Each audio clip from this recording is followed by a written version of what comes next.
today we have a special topic, and Keisha L. Jackson is an Air Force retired veteran and family caregiver, and she has with her Dr. Nguyen Tran, a chiropractor specialist. And today's discussion is going to be talking about caregiver self-care.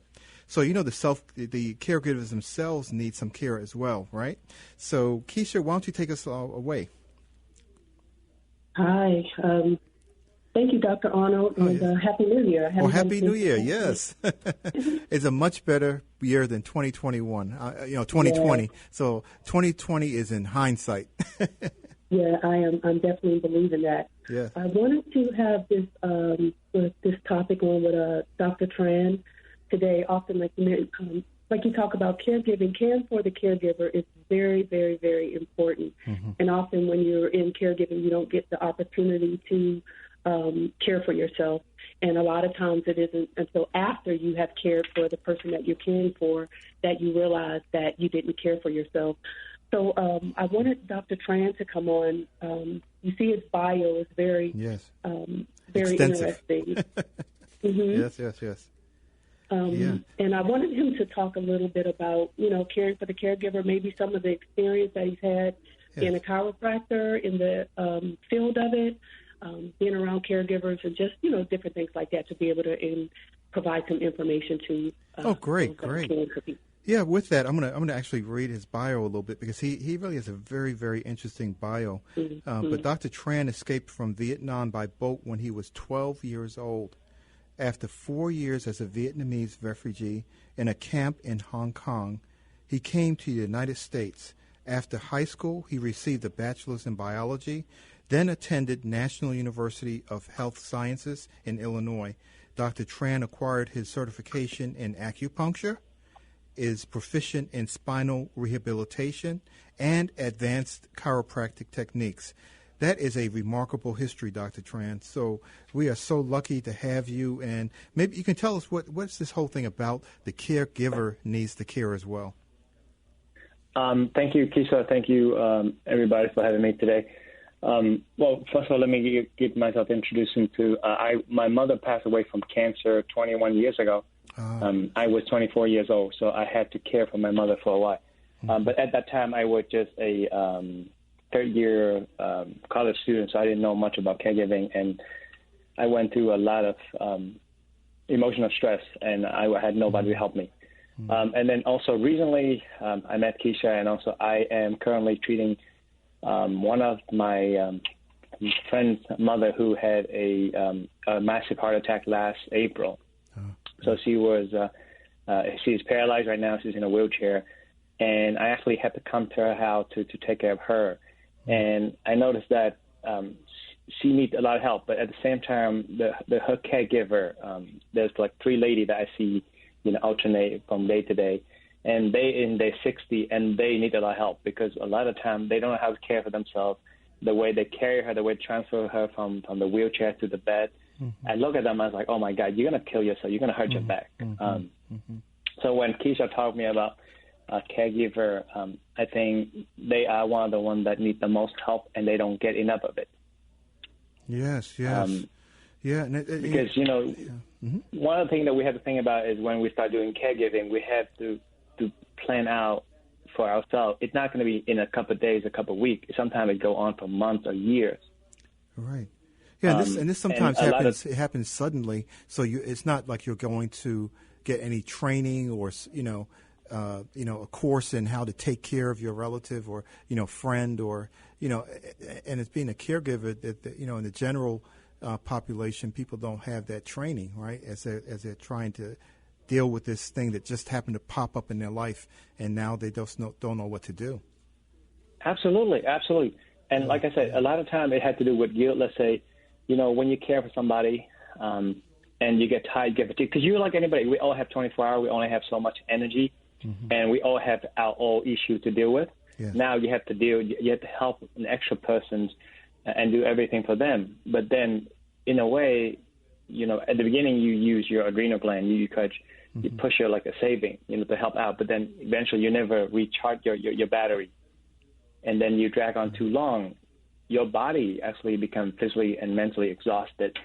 So it's extremely to make sure, when somebody's in the situation, first thing you have to look at your overall situation and sit down and say, okay, this is something going to go on for a while. So we have to change the lifestyle. We have to change the way we take care of our body. For caregiver in general, but for all of us at a whole, we human beings are one of those selfless beings that you care for everybody else but yourself. Yes, yes. Right? So when it comes to your loved one, you're like, oh, my God. But you have to understand you are a human being. The human is a machine that has the ability to heal, but like anything else, it had a battery. It drained out. So if you don't recharge the battery after a while, the battery itself dies. Yeah, And like I said on the plane, you have to put the oxygen mask in for yourself first, right, before you help others. So same thing, if a caregiver breaks down, what happened? You're left with a terrible situation. Yeah. And I was there, and then now I see the people that I work with, and I see how exhausted they get. When Keisha told me about it, I was like, well, there's a lot of ways that you can help yourself, and you can change the lifestyle. But first thing you have to do is you have to be aware that there is people out there that's in your situation, the same problem with you, and then you guys can share the experience and then get help. Well, so you don't feel like you're on alone. Well, you bring up a good point. So what would you recommend for people to do, if they're in that situation? Are there certain things that they should be paying? Of course, we have our, our physical, our mental, our spiritual self, and, those things are things that we have to take care of. So how can someone approach that issue, or are there resources they can turn to?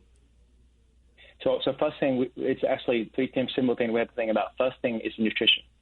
The caregiver have to make sure they eat well, right? Because sometimes you spend all your time feeding the other person, taking.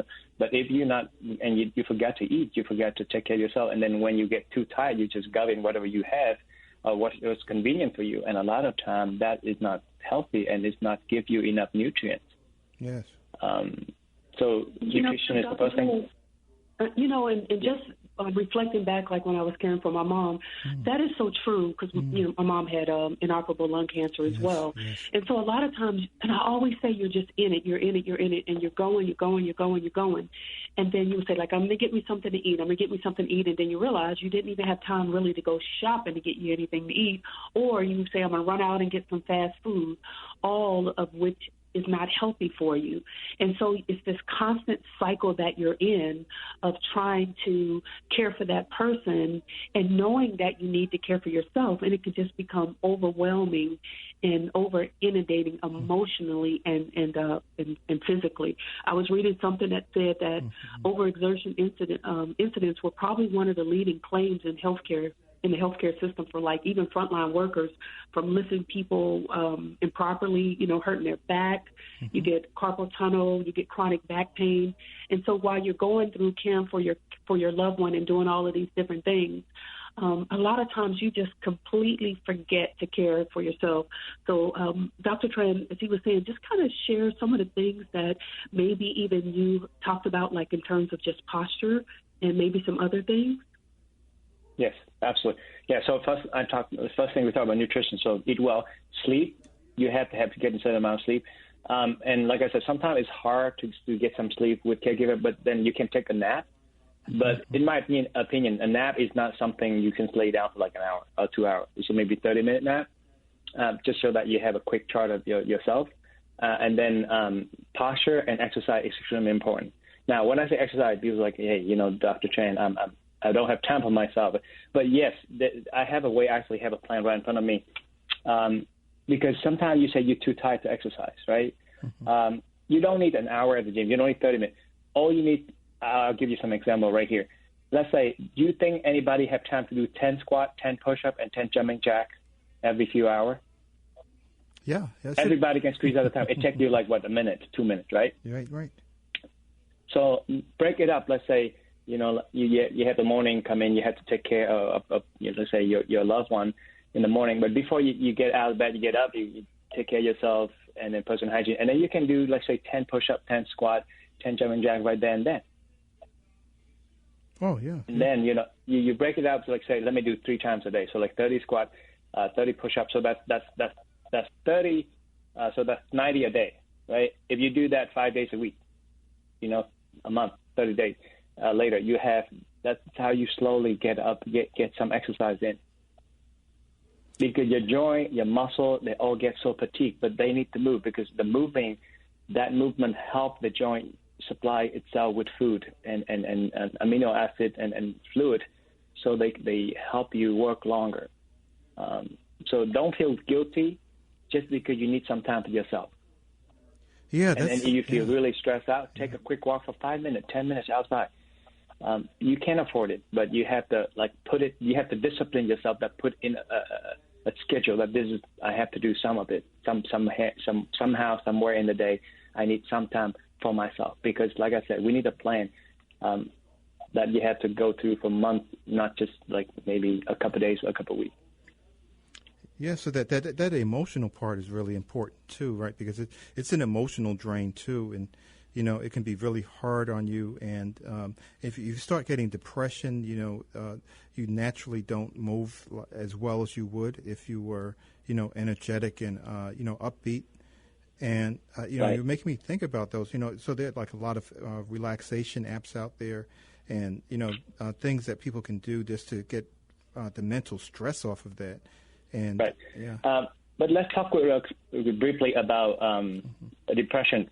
Just think like this: just like if you have a saving account and you have $300, right? And you keep spending it very little at a time, but all of a sudden when that saving run out, you have nothing, so you'll be starving. Same thing with our body, mentally or physically. If you don't recharge yourself every now and again, you keep using your fight and flight mode, and when you're completely drained out in your adrenal gland, you will crash. Mm-hmm. And that's why it's so important to make sure we have to recharge ourselves every so often, just so that, when you have real crisis. And like I said, when you care for a loved one, there will always be that instant of crisis. That, oh, my God, what am I going to do? So at that instant, if you don't have enough backup in your body, you don't have enough energy, you don't have any little saving, you will crash. And mentally, and then you start, feeling regret, and you start everything just fall apart. So the physical exercise, because when you physically move your leg and move your body, then you can ease your mind. Because when you do physical stuff, then you stop thinking about mental issues, because we usually only able to focus your oxygen in one area at a time. If you're thinking too much, all the blood rush to your brain and your head, then you start exercise your leg, then the blood go down to your leg. So just the physical exercise does help you, remove thinking and stress mentally. And then that way you can balance yourself out just a little bit at a time. Yeah, we have to have you on again at some point. I know we still have a little bit of time to go, but when you were saying the nutrition, for the last little bit, almost close to 3 years, I've become a vegan, and it has changed my whole body in ways that I really like, that I'm feeling a lot healthier. So that nutrition is so excellent, so absolutely important. And the sleep, as you were mentioning, because if you're tired and sluggish, you can actually move in the wrong direction, right? Or twist a muscle or twist your back. Right. Yeah. Absolutely. Just like Keisha said earlier about eating. Let's say if you don't have time to actually eat properly, you grab whatever junk food you have. So you eat, but your body doesn't have the vitamin and mineral that your body needs to function. So you feel full, but then you get lethargic, and you actually bring more trash into your body. And over time, that's how you actually crash, because you eat, but your body doesn't get the food to help it repair the damage that we put in through all the stress. So eating well, take some time for your stomach to actually digest, so your digestive system can actually do its work, break up the food so that you can absorb them. It only takes 30, 40 minutes, but it's extremely important. So you have to make that time to actually eat and give yourself a little relax while you're eating, so you can actually absorb the food. Oh, yeah. That sounds absolutely important. And, one of the things, too, and Keisha and Dr. Tran, I'm wondering, when I hear about families where they have this situation where there's a caregiver involved, and it's really kind of a strange situation where I always hear that there's one person that's actually giving all the care, and then other family members are sort of out there. So is there a need to have a family conference, or, to sort of rotate the responsibilities, or, do things that are, working as a family rather than this one individual trying to do everything themselves. Absolutely. Get emotional support. Sometimes, like I said, I'm an oldest brother, and then I'm from Vietnam. So a lot of times, Asian families, the oldest want to take all the responsibility. And sometimes we have this, like I said, selflessness, and we're like, I have to sacrifice. Yes. But you have to understand, you don't have to do that. Let's say if a family that have 3 or 4 children, right? Every single children, have the right to take care of your loved one. So don't be hesitate. Don't be afraid to ask your sibling to help out. And then talk about it, because sometimes, when some of this topic is very sensitive and we're afraid to confront and talk about certain things, but then if you put too much on your shoulder, you yourself could laugh. Ask your family, ask your children, and even talk to a friend. Talk to anybody just so you can release and decompress, because you do need that time to decompress so that you can do your work more efficient. You can do your part more efficient. And last thing is, how you look at yourself. Let's say there's a research that's shown that the caregiver who take their role at something that they're willing to do rather than it's a responsibility, they're actually aging a lot slower than somebody who feel like it is a burden on my shoulder. Because sometimes, like I said, we cannot choose our family, right? We cannot choose the same situation we're in. So when we're in it, we make the best of it, and that way, just how you look at. Like I say, the glass half full or half empty, it does make a huge difference in terms of how quickly your body can get exhausted. Because I'm a Buddhist, so we have to believe that if you do good now, you can earn faith for your children or for your future's luck. So if you had to be in that situation, like when I was taking care of my mom, it was a burden. I was in school, I had to take care of my younger brother, but at the same time, this is the only way for me to pay back, all the care that she gave me all those years to take care of me. It's my time to take care of her. So just looking at that different perspective instead of, oh my God, I'm exhausted. This is how long this is going to drag on. That's not going to change anything. It just make your body more exhausted because you actually drag it out. Yeah, and I love that part of it. Yeah, and I love Buddhism, and Siddhartha, and I've been studying it recently, and it's really absolutely a beautiful, beautiful philosophy of life and how we should be conducting ourselves as individuals as well. But that's for another show. It's a great topic. But any resources, Keisha or YouTube? YouTube is the best resource. Just like I said, I looked up something earlier. So Keisha, you can actually get in here, but there's a lot of people post on YouTube for their experience, and YouTube also a lot of inspirational podcasts, and there are a lot of people out there that in the situation that we are in. But if you look out, you might not feel so lonely because there is other people out there that have the same issues. Oh yes. Yeah, great. So we're going to close the show out now. But Keisha, thank you so much for being a partner, first of all. Caregiver Keisha L. Jackson.